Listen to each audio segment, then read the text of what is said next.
സ്പെഷ്യലാണ് ഈ വരുന്നത്. അടിപൊളി സാധനം. കാട്ടിലെ രാജാവ് സിംഹാനിച്ച മക്കളെ കടലിലെ രാജാവാണ് അയക്കോറ കിങ്ഫിഷ്. അടിപൊളി സാധനം കേട്ടോ. എന്താ വൈകുന്നേരത്താ നല്ല അടിപൊളി പാര. എന്താ പാര, സൂപ്പർ പാര. പച്ച പച്ച നല്ല മത്തി ചെറുതലട്ടോ. ഇടമത്തി വലുപ്പം കൂടി ഒരു ഇടമത്തിയാണ്. നല്ല നെയ്യ് വെച്ചിട്ടുണ്ട്. അടിപൊളി നെയ്യുള്ള മത്തി സൂപ്പർ സാധനം. ഇത് വെള്ളക്കുടുത ബിരിയാണി വെക്കാൻ പറ്റിയ വെള്ളക്കുടുത അയക്കോറ ടേസ്റ്റ് ചെയ്യുന്ന സാധനം കേട്ടോ. കറുപ്പല്ല വെള്ളയാണ്. ഇതാ സാധനം മുത്തള് ഓരോന്ന് 3 എണ്ണം 1 കിലോ കേട്ടോ. സൂപ്പർ സാധനം 3 എണ്ണം 1 കിലോ. അതാണ് ഇതിന് മെയിൻ. വലിപ്പമുള്ള കേട്ടോ.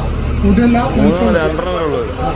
വലിപ്പമുള്ള നല്ല മാന്തല് ചോക്ലേറ്റ് മാന്തൽ കാമ്പൾ കേട്ടോ. സൂപ്പർ സാധനം ചോക്ലേറ്റ് മാന്തൽ. കൂന്തൽ ചോദിച്ചിരുന്ന ആൾക്കാർ നറവ് കൂന്തൽ പറഞ്ഞിട്ടുണ്ടെങ്കിൽ വലിപ്പം കേട്ടോ. പൊടിയല്ല കേട്ടോ. അടിപൊളി നറവ് കൂന്തൽ വലിപ്പമുണ്ട്. പിന്നെ അയില നല്ല സൂപ്പർ അയില കണ്ണ് കറുപ്പ് കാട്ടില്ല വലുതിട്ടാ.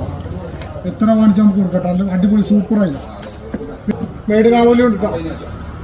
5 എണ്ണം 6 എണ്ണം കൊടിയിലുള്ള സൂപ്പർ മേടിനാവലി അടിപൊളി. പിന്നെ ചെമ്മീൻ അടിപൊളി ചെമ്മീൻ സൂപ്പർ വെള്ള ചെമ്മീൻ സൂപ്പർ സാധനം. ബിരിയാണിക്കാരൊക്കെ പറ്റി കൗണ്ടറിൽ കേട്ടോ. അത്യാവശ്യം കൗണ്ടറിൽ.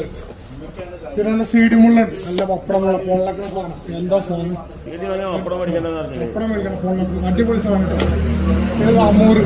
അമൂറൊക്കെ ആൾക്കാർ ചോദിച്ചു കേട്ടോ. നമ്മൾ കഴിഞ്ഞ ആഴ്ച കൊടുത്ത അമൂറൊക്കെ നല്ല അമൂറാണ്. നല്ല അടിപൊളി അമൂറ് സൂപ്പർ അമൂറ്. എത്ര കൊടുക്കട്ടെ. എന്താ റോസാപ്പൂ എത്ര കൊടുക്കട്ടെ. പിന്നെ മക്കളെ പൊന്നായിന്ന് അയക്കുറ വരാണ്ട് ഇതിനായാലും വരാണ്ട്. അപ്പോൾ അന്നിട്ട് നമ്മൾ വൈകുന്നേരത്ത് കളറാക്കും. എല്ലാവരും തങ്ങൾപ്പടിക്കാണ് പോലും ചോറ് കുറച്ച് കൂട്ടുക. ഇനി തോനൊക്കെ ഇന്നിന്റെ സാഹിത്യ സന്ധ്യയിൽ പടിഞ്ഞാറൻ ചക്രവാളത്തിലെ അസ്തമാന സൂര്യനെ സാക്ഷി നിർത്തിക്കൊണ്ട് തങ്ങൾപ്പടിയിലേക്ക്. ഓക്കെ.